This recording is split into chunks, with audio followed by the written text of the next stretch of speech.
Hello, YouTube family. Been missing me? I know, right? I missed a whole 15 days, and my college has its answers for me, making it difficult to reach you. Anyways, let's start with today's theme, that is water, water, and water. Yep, you caught me right. It is watercolors this time, so let me put my wings and shine higher. So July being the onset of monsoon and rain, we consider it as a watercolor month, and the hashtag goes hashtag watercolor July. I was pretty excited for this month to come and thought of showcasing enormous amount of ideas which I had, and I thought of coming with it up, but the month has come near its end. Nevertheless, we still have 7 days a week of time.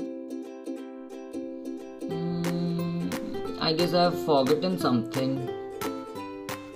Yeah, to welcome you all to my channel. So everybody, welcome to my channel, that is Art AF.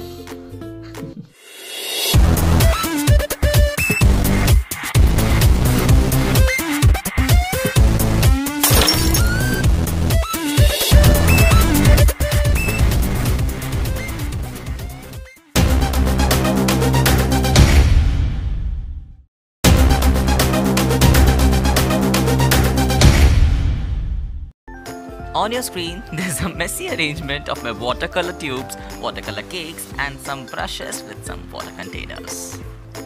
I guess by now you must be aware of pasting tapes in order to get the finesse in background. No? See my previous videos, I've included in some.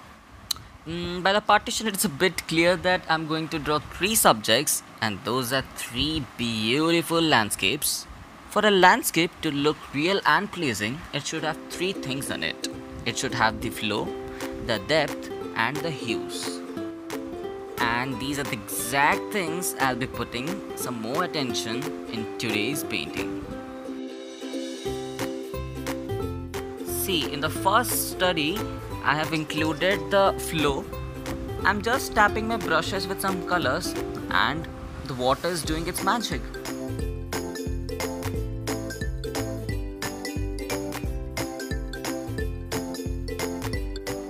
With some clouds and with some reflecting water, we'll keep this study, this part of the subject, and allow it to rest. So here's a basic rule: never jump to the consecutive part after doing the previous one. For example, I have now completed the first one. I won't do the second as of now, but the third. The third subject of mine is a beautiful ice scape. Here I will explain and give you a little bit idea, a quick recall on the depth effects.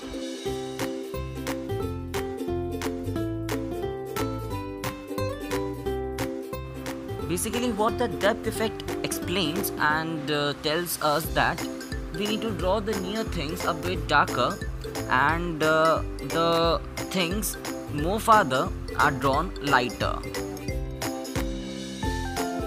This gives the viewer a great realistic composition and makes one feel about the depth in your art.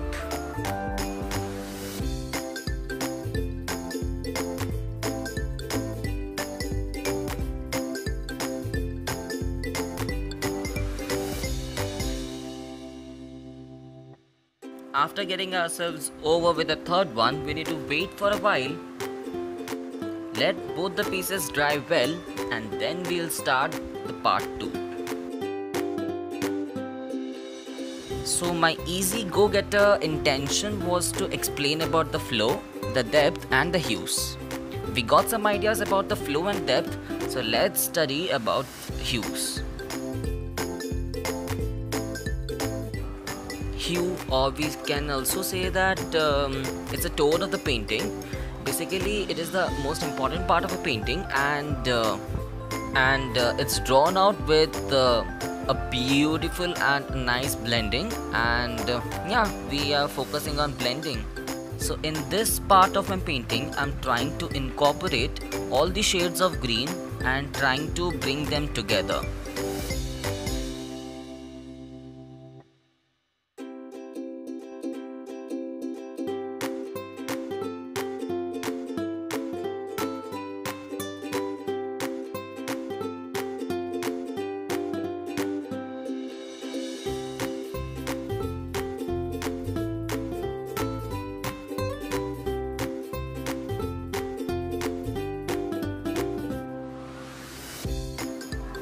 So here we get our 3 different base for our landscape.